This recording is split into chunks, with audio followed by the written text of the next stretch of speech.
साथ वहां के स्थानीय मुखिया के पति और 3-4 और कार्यकर्ता हमको गाइड करने के लिए, गांव में ले जाने के लिए चाह रहे थे। मेरे लिए आश्चर्यजनक था, फायर हो रहा मेरे ऊपर। आज तक 40 साल के इतिहास में कितना भी पक्ष विपक्ष रहा हो, मेरे ऊपर एक ढेला तक नहीं किसी ने फेंका। हमारे कार्यकर्ता को पकड़ लिया गया, उसको मारा गया, तो गोली से मारा था। मैं उसी में से एक आदमी ने उसकी जान बचाई, सच्चाई में बोल रहा हूँ। नमस्कार, न्यूज स्ट्रीट देख रहे हैं आप, आपके साथ मैं स्नेहा गुप्ता। बिहार में लोकसभा चुनाव अब खत्म हो चुका है। कल 7वें चरण और आखिरी चरण की वोटिंग थे। 8 सीटों पर मतदान हुए हैं। इसके साथ ही बता दें, परसेंटेज काफी ज्यादा हाई था मतदाताओं का। इसी बीच पाटलिपुत्रा के प्रत्याशी रामकृपाल यादव पर हमला हुआ है, और क्या कुछ कह रहे हैं रामकृपाल यादव, पहले आप इस वीडियो पे नजर डालिए। राजनीतिक जीवन का लंबा समय मैंने काटा है आपके सामने, और पटना की धरती पर मैंने राजनीति किया। एक साधारण गरीब घर का बेटा हूं। बैकग्राउंड सबको मालूम है मेरे बारे में। राजनीति में कोई लाठी और गोली के बल पर मैं यहां तक नहीं पहुंचा। छात्र जीवन से मेरी शुरुआत हुई है। छात्र संघ का अध्यक्ष, यूनिवर्सिटी, नगर निगम, विधानसभा भी लड़ा, विधान परिषद रहा, राज्यसभा, लोकसभा, राष्ट्रीय जनता दल में था। मगर कोई एक आदमी नहीं कर सकता है। विपक्ष उस समय की भारतीय जनता पार्टी से मैं लड़ता रहा। डॉक्टर सीपी ठाकुर हुआ करते थे, मैं हारता जीतता था, उनका आशीर्वाद देता था, मेरे संस्कार था। और मैं कभी सुरक्षा के घेरे में नहीं रहा, क्योंकि रामकृपाल यादव का सुरक्षा जनता करती है, कार्यकर्ता करती है। हिंसा की राजनीति मैंने कभी नहीं की। और कल जिस तरह से मेरे ऊपर गोली चलाई गई, सोच भी नहीं सकता था। जानलेवा हमला किया गया, मेरी कार्यकर्ताओं को मारा गया। मेरी कार्यकर्ता मेरे साथ थे, शायद उसकी भी जिंदगी चली जाती। मैं घूम रहा था अपने क्षेत्र के विभिन्न, मैं सड़क पर घूम रहा था, कोई गली में नहीं गया, मैं कहीं बूथ पर नहीं गया। और जब 6, साढ़े 6 बजे मुझे जानकारी मिल रही थी दोपहर से ही, मसौरी विधानसभा क्षेत्र के वर्तमान विधायक श्रीमती रेखा जी,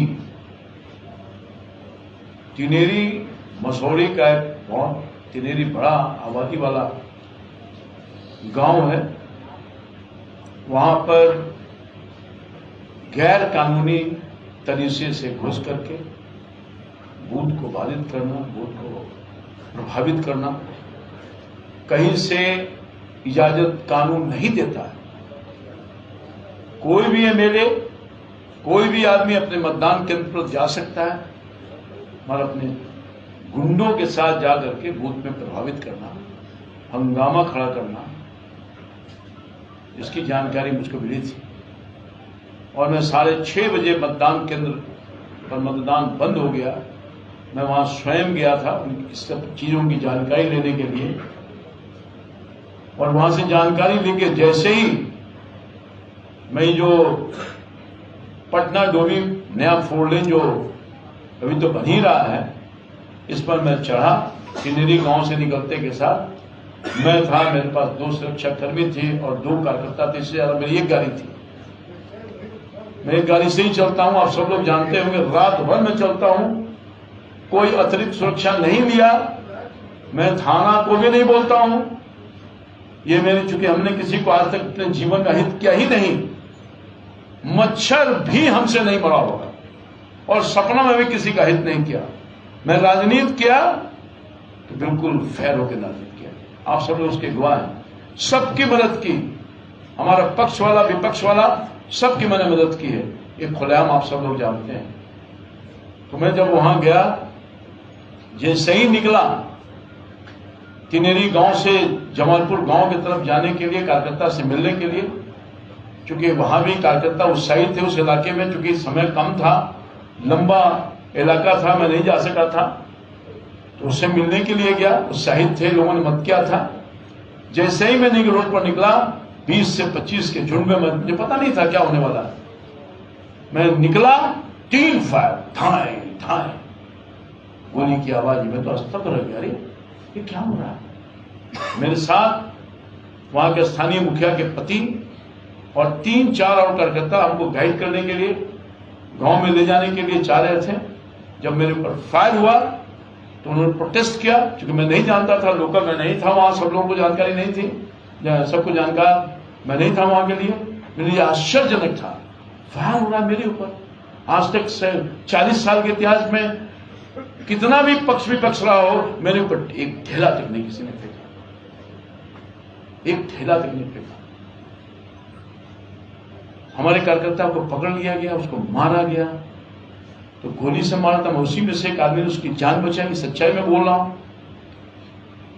और जो हालात है, आज सुबह हमारे बरमपुर गांव नेवरा मंडल में, बेउर मंडल पड़ता है, कल वो वोट किया था, आज घुस के उसके घर में मारा, सत्येंद्र कुशवाहा के घर में। कल 3 जगह पर मारा गया हमारे कार्यकर्ता को। हमारा महामंत्री, आज भी जो मारा गया महामंत्री है हमारे मंडल का, कल भी हमारे महामंत्री को मारा गया। कर्मवीर का सिर्फ वो बूथ पर अपना जो काम था, पर्ची उर्ची बना रहा था, कसूर उसका नहीं था। यही नहीं, कल पाली में घर में घुसकर मारा गया। तो इसके पहले भी मेरे ऊपर अटैक हुआ, मैंने कुछ नहीं बोला, ऑफ द रिकॉर्ड अपने अध्यक्ष जी को कह दिया था। केस मुकदमा, मेरे पुत्र पर हमला किया गया, ये मैं सब अध्यक्ष जी को मालूम। मैंने किसी को पुलिस केस वगैरह किसी को नहीं किया, मैं शांति चाहता था। अहिंसा लोकतंत्र में किसी को इजाजत नहीं देती। और जिस तरह से राष्ट्रीय जनता दल ने इस पूरे पाटलिपुत्र और सारण में हिंसा के सहारे, हिंसात्मक ढंग से जबरदस्ती लोकतंत्र को हत्या करना, जबरदस्ती वोट लेना, कि दुर्भाग्य। लोकतंत्र बचेगा कि नहीं बचेगा?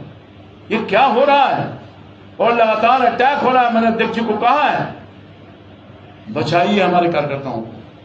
मैंने प्रशासन को भी कहा है, बचाइए हमारे कार्यकर्ताओं को। कसूर यही है कि वो भारतीय जनता पार्टी को वोट करता है, मोदी जी को वोट करता है, कमर पर बटन दबाता है, अपने इस अदना से सेवक को सेवा का मौका देता है। यही तो कसूर है। हमारे तरफ से कहीं भी किसी गांव में हमारे प्रतिपक्ष में जो उम्मीदवार हैं, कहीं कोई अशांत माहौल नहीं करने का काम किया गया। हम भारतीय जनता पार्टी के जो कार्यकर्ता हैं, हम हिंसक नहीं हो सकते।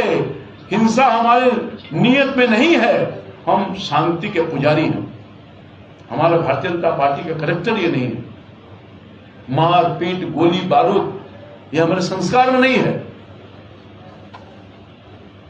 मैं पीड़ा के साथ कह रहा हूं, ये क्या हो रहा है? क्या हो रहा है? बस मैं इतना ही चाहता हूं कि न्याय मिले।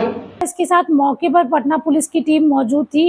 रामकृपाल यादव की गोली चलाने की बात, दोनों पक्षों में मारपीट की बात भी सामने आई है। लगातार रामकृपाल यादव के बारे में अगर बात करें तो अपने जिले में घूम रहे थे और लगातार लोगों से अपील भी कर रहे थे कि हमें वोट दीजिए। और इसी दौरान कल शाम की ये घटना सामने आई। अब देखना होगा आगे क्या कुछ होता है। बने रहिए हमारे साथ, तब तक के लिए बहुत बहुत शुक्रिया।